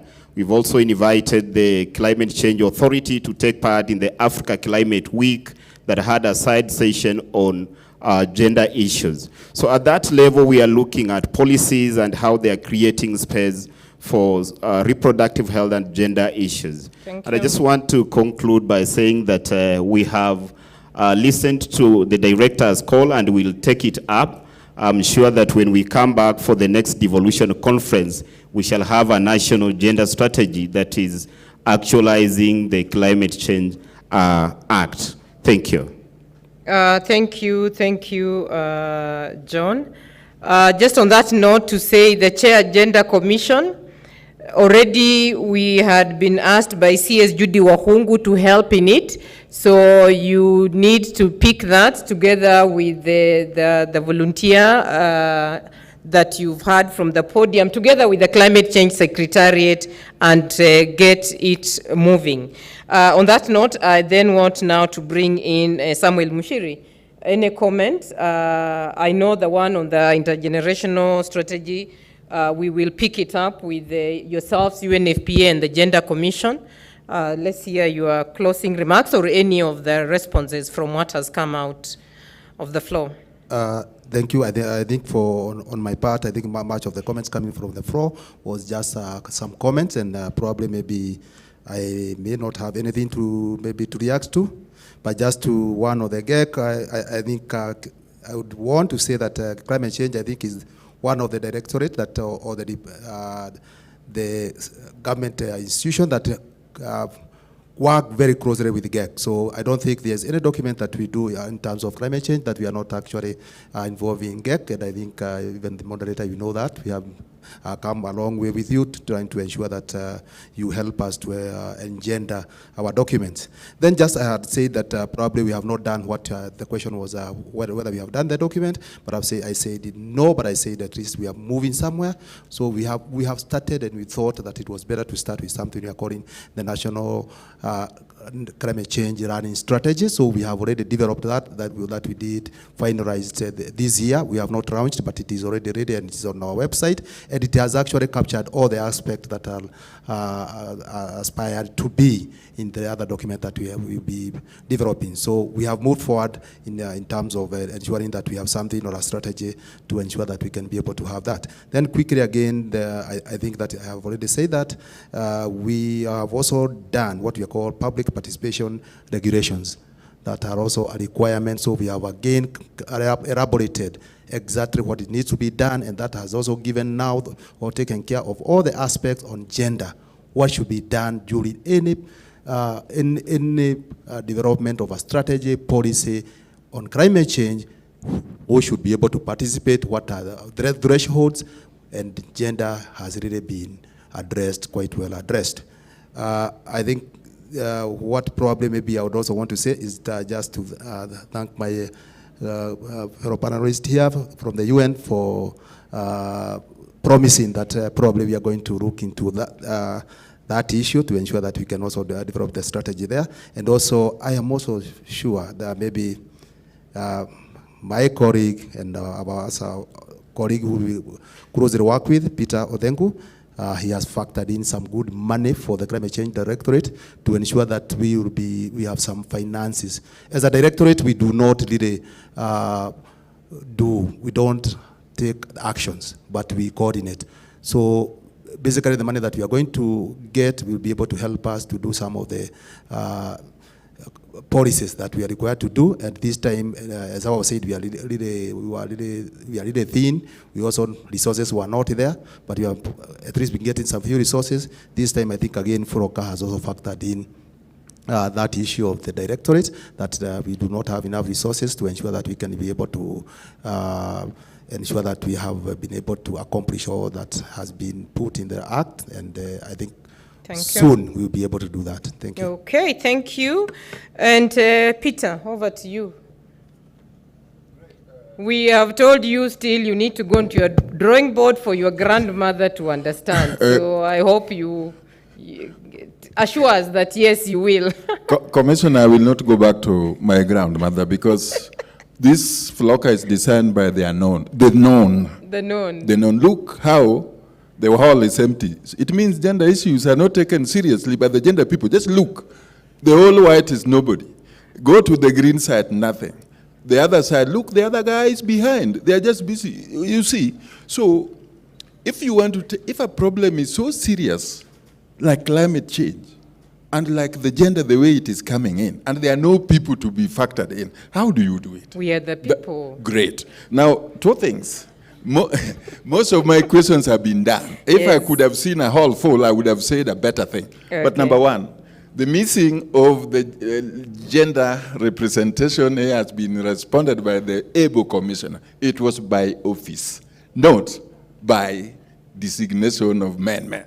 So I was not there when the officers were being appointed, but we called the office. So next time we'll do better on that. But of course, thank you, Nancy and Jacqueline. These are the ladies that have been doing, and we are working with them from the COG, from the FLOCA itself, and the entire National Treasury. We are cognizant to that. Okay. And of course, you ask, you looked, as at today, we have about 34 counties that have already enacted their Climate Change Act. As at today, yesterday, we announced 33. Today, we have got additional one.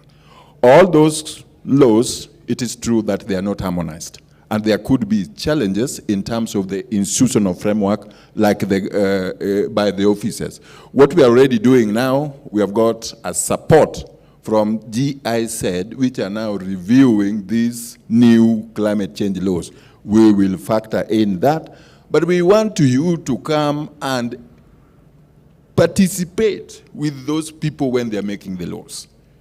FLOCA is a facilitative law, has been said. We are waiting for you. If you don't bring to us, we will not come to the village to do the job. But please do it so the gap will be done. Most of the questions has been done. For the health, and the good thing is the health is from Transoya. Please, if you are here, we announced that there are some counties that we announced engagement today from 10 to 11. We did not see Transoya, and I'm very happy. If you are here, please go to our tent and say them. We are waiting for you or anybody from Transoya. We are following the transparent rules of participation, which has been said. If you are here, and if you don't, anybody, including your governor, call them. That today we are now discussing one by one and how you are receiving the money. The only thing that I want to do very quickly, I know, Commissioner, you are a little bit stressed with time.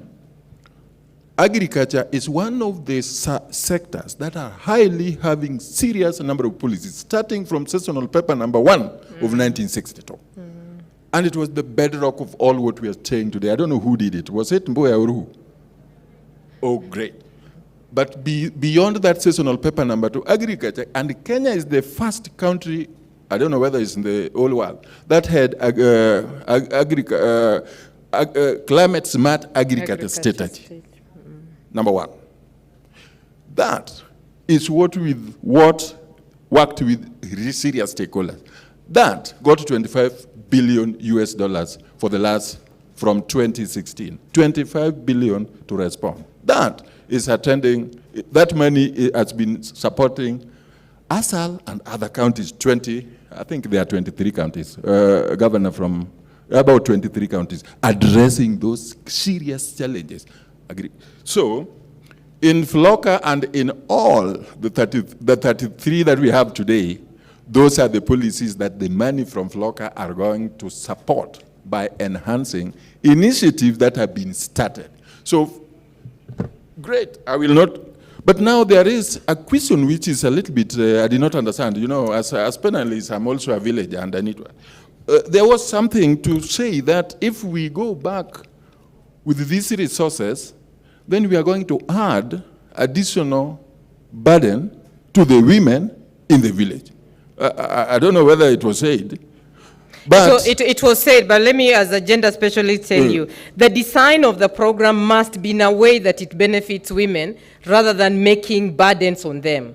So they just need to have a proper gender analysis to get to implement. Great. Let me now, with that clarification, is that FLOCA money is not, is a free money, it's just a block money. And that block money, within those committees, they decide how they prioritize and how they will deliver it. We've never described that you do this, you work on this. Finally. And maybe clear for her, the agriculture, because in the broader sense, it includes also livestock, does it? It is holistic, livestock, camel, everything, rabbit, samaki pia, you know, I'm also a samaki lover.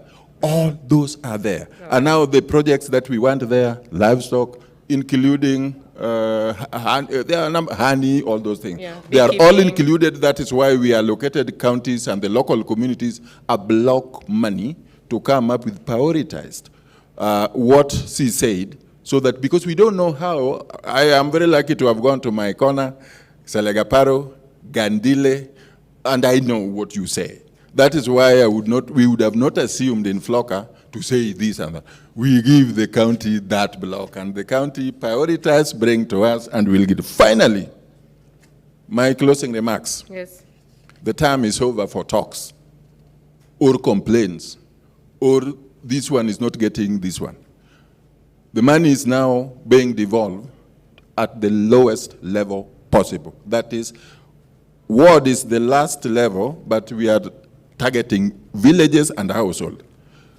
I request you, remove your cap, Commissioner. I will remove my cap.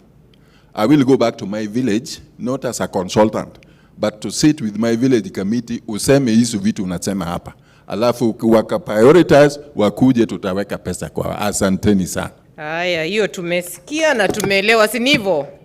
Yeah, but of course, involving the issue around digitalization that we were challenged, it would be very important. I am moving away from you, Frida. What is it? I want to share a message of hope. You know, we've made an assumption that this session was not well attended, but we haven't seen the other session. Half of the audience here went to town. Then the rest of the audience, you divide by 5. This actually could be the session that was best attended if you audit the rest. Exactly. So let's also get things right. So I want to give the final word to His Excellency Deputy Governor Solomon Kubo. You've heard what has been said, including your own county lady. You already have your programs. Please make your remarks and please also conclude the session for us. Thank you so much, Commissioner Winnie. First and foremost, I want to appreciate Madam Nuria, who happens to be my teacher also, and I'm lucky to have her in the house. I'm honored. I want to say, to respond to what DG Adelina mentioned, especially in those areas she mentioned, Maikona and other places. I hear even my brother is mentioning the same, the panelist, that he went to those places. And you must have seen for yourself how the situation is completely different with other parts of Kenya. We used to say, to call ourselves Kenyangine. And you know why? We were among the counties that used to be told, Mukai hivyo hivyo na tukakaa. So we were marginalized, and the environment is so harsh. Our livelihood is pastoralism. A lot of things that look so difficult. Adelina DG said women are so much is it overpowered, overworked? But I'm sure Madam Nuria knows very well that that is our culture, and this is something that changes gradually. It's not that something that can change overnight. And I'm sure we are not where we were those days when you used to work there in Marsabit. At the moment, I know women are not building houses like before, very few, especially the pastoralists. The rest are building, permanent houses in those towns, and you must have seen panelist mwenzangu that those places saizi iko na manyumba zingine, but the other places for the pastoralists, it's livelihood. Unajua watu wanatembea, people move from one place, so you have these makeshifts, and it's still there. Luckily, don't forget that the CS treasury comes from those places, so it's not a surprise. We've gone miles, heights now that we have changed over a period of time. Secondly, women have changed. I know they are also involved in trade. Some also are involved in livestock markets. They're selling goats from Northor to Marsabit town and so on. At least things are changing gradually. It's not that something that can change overnight, I said. And the illiteracy level in our place still high, and so people are still illiterate. At least changes are happening. Schools are there. I also want to mention on what my Mheshimiwa mentioned about the smartphones. Those places hakuna stima, smartphones utafanya nini? Sisi tunataka stima. So these things haiwezi kafanyika overnight, and we are moving on. We have the tools for the policy, and the gender team in the county are working on that. We are also proposing, which is covered in the act that women should be given the managerial positions in those ward committees and so on, so that they can be champions of these climate changing activities in the county. These are some of the things that we are doing in the county, but it's a process that will take time and to be realized. Madam Osuna mentioned the gender policies and social protection policies that we launched recently. Thanks to FAO, through her, we got a lot of support, the technical support and even financial support. We really appreciate that. And even the rest of the team, the Climate Smart team, I mentioned when I was talking about what they are doing in our places, the activities that they're doing, the goat meat, the TAFE thing that's happening, and so on that is happening in the place. So we really appreciate what's happening, and thank you so much for this opportunity. You go to places, different places in Marsabit. If you go to, for example, in Laisamis, even if you're meeting women, they can't sit under the same tree. So it's not going to be a surprise. Adelina, is it true? They can't sit under the same tree. Women can sit on under different tree and can be addressed that way. That is culture. And you know, it's not easy to change culture overnight. But with time and with the awareness creation or sensitization, a lot is taking place on the ground. Thank you so much. Okay, thank you. Let's put our hands together for the panel. And in my former work as a lecturer of gender, the governor gets a distinction, because what he has done to us, the end has just done a gender analysis of Marsabit County. Do you agree? So that's exactly what we mean by gender analysis. You've walked us, you've said even within your county there are areas where it's progressive, other areas is not. What would you do with the areas that are not progressive, and how do you get the progressive areas to come and join hands with the areas that are not progressive? Gender analysis is the tool. You now have the tool. Go and work. Thank you. And again, let's appreciate the panel. It has been very, very illuminating. And what I leave you with is, let's think digitalization. Renewable energy is one. I know I came to Marsabit and you have the wind energy. Hope that that can peak. So how do we move to renewable energy in times of climate change discussion, so that we have a lasting solution? I don't think Kenya Power is going to power all of us. So let's find alternatives. Peter will go back to our villages, and I will come to meet you after I come back from Kakamega. Asanteni sana. Now, the last one is for me, gender analysis. I have a project with the European Union. They are doing the gender analysis for their next project. And Frida, I've tried to look for you here, you will not escape. So I need to think about 15 people who can participate in just giving feedback, so that when the European Union have their next project, at least we are sure they have taken into account issues of gender. They are looking at issues of digitalization, agriculture, climate change, renewable energy. So if you wish to participate tomorrow morning, we have a breakfast between 7 and 8. Please come and see me. I'll be seated there, so that I extend that invite to you. It will be 1 hour before we come to the session, 7 to 8. Take part so that we see where we can go in terms of integrating issues of gender and climate change. Asanteni all of you for finding time to be with us this afternoon. Have a good evening.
Drought has spread, and to see the hardship of the families it has hit. And as hard as that may be, it cannot compare to the actual threat of suffering faced by millions across this country, mothers and children being the most affected. It cannot compare to the anxiety of mothers who feel unsure about what the next few months will hold for their babies and their children. I, for one, assure everyone here who has been affected by the drought that my office will continue to support relief efforts and that you will remain in our hearts. We have seen the water stress levels in some of the communities. Women walking up to 10 kilometers looking for water, and even when they find that water, it is very little or it is not clean, and sometimes they have to go very deep into the ground to try and get this water. Others, they are even malnourished kwa sababu hakuna chakula mzuri wanakula. Hata bei ya mbuzi hakuna kwa sababu mbuzi zote zimehama, ngamia pia zimehama, ng'ombe pia wamehama, wako mbali kwa sababu ya jilali. So hata hali yao ya watoto pia sio mzuri hivyo.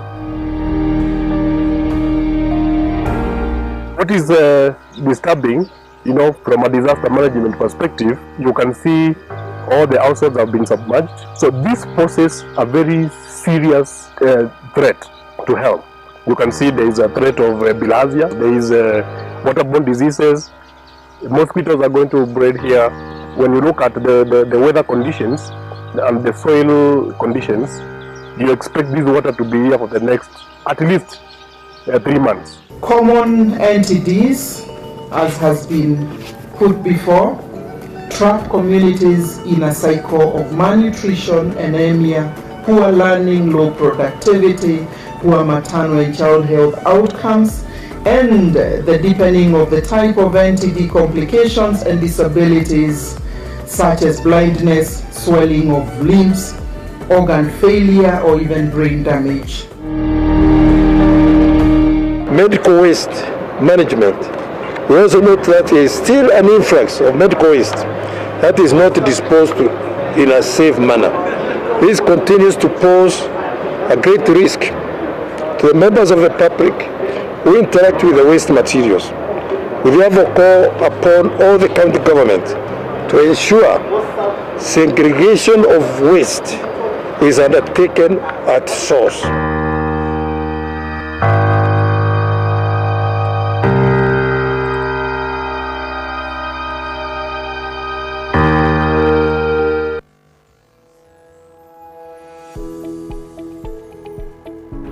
Okay, so we've had a lot of disruptions ever since we had the first case, that is in March last year.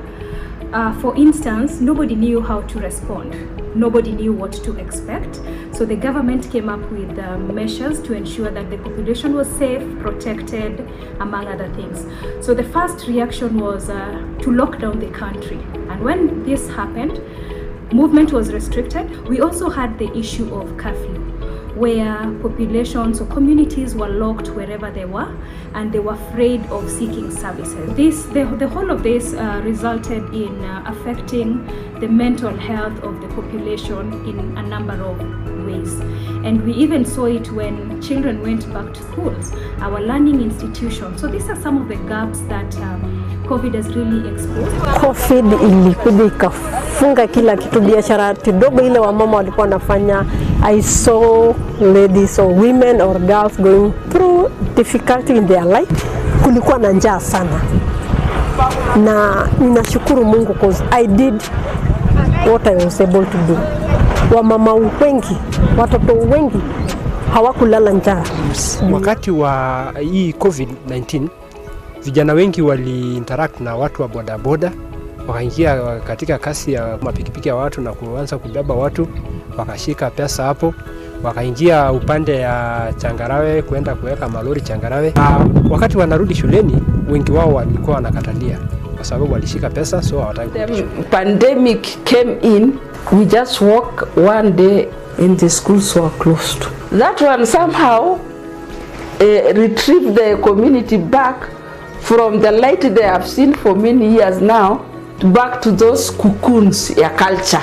As a county government, we sat down, we planned for a mentorship program to save the few girls who are still down there in the village. Wamama wengi wako wanaenda sana wale wa clinic. Mama haendi clinic. Wengine pia tulikuwa tunaenda mpaka door to door. Ikifika hapo sisi wenyewe tunawachukua, tunawapeleka because tunawahakikishia safety yao, kwa sababu walikuwa naona akienda huko atapata COVID. But sasa akijifungua kwa nyumba pia is another risk. So tulikuwa tunafanya outreach. Tunajaribu kuwafikia door to door tukiwahamasisha aende tu hospitali apate hiyo chanjo. Maybe mtoto anataka chanjo. Hiyo chanjo ni important kwa mtoto, asione atapata COVID. Some lack their jobs and it became a burden at home such that women and men quarrels in the family. So that one also contributed to gender-based violence. The girls that are under our program specifically faced a multitude of challenges during the time. Majority of them who are in school usually have their meals at school, and they also have care packs at school in various programs that are run through their schooling. Many people that we approached and we asked them to hold our hand during that time were very responsive, and they gave us more than we even needed. Through the food program, we can confidently say that at least their families had a meal or two per day in the period that we did the food program.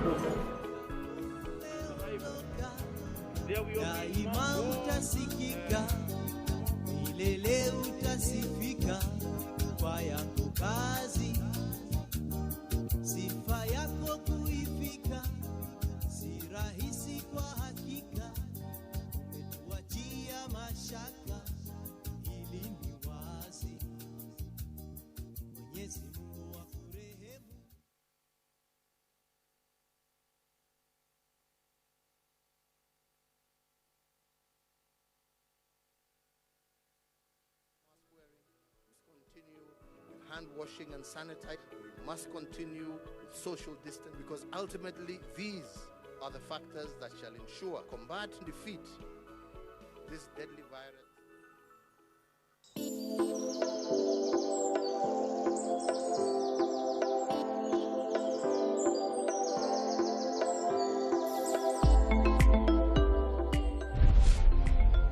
Africa is one of the most vulnerable continents to climate change and climate vulnerability, a situation that unfortunately has been aggravated by the COVID-19 pandemic. Ini mambo yanahusu the future of humanity. It's not a local problem, it is a global problem. It's a global challenge. So we must all close ranks and come together. Tunapanda miti mingi kila mahali, na katika initiative hii tunapanda ikiwa ni kwa makanisa, kwa misikiti, ni kwa mashule, ni kwa milima ile ya county hills, nyumbani kwa watu.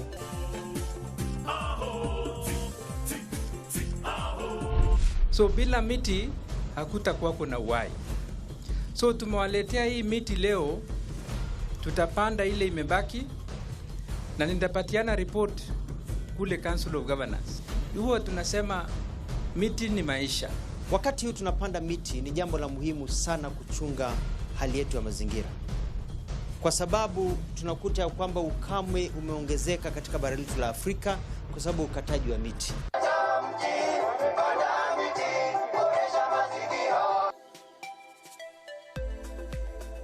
Tangu gatuzi yanze tulikuwa 3.6 na sasa tumefika 7.1 ambayo ni kama 100%. I'm happy that all the 47 county governments have demonstrated unwavering commitment towards this cause through rigorous tree planting. There's a lot of money available in the world to fund climate change initiatives. But unless we operationalize the act, we shall not be able to access to the funds. Sisi tunapendekeza kama COG wapatiwe incentives. Tuje kama national government na county government tupange incentives mpaka kwa milango ya Wajiko waweze kusaidika. Upanzi wa miti ni muhimu, si kupanda peke yake, bali pia twajumuika kuweza kuona kwamba hiyo miche yote inakuwa.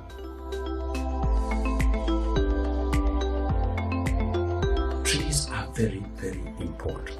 God has given us natural ventilators, and that's why trees are called the lungs, our lungs. That's why rivers are called our veins.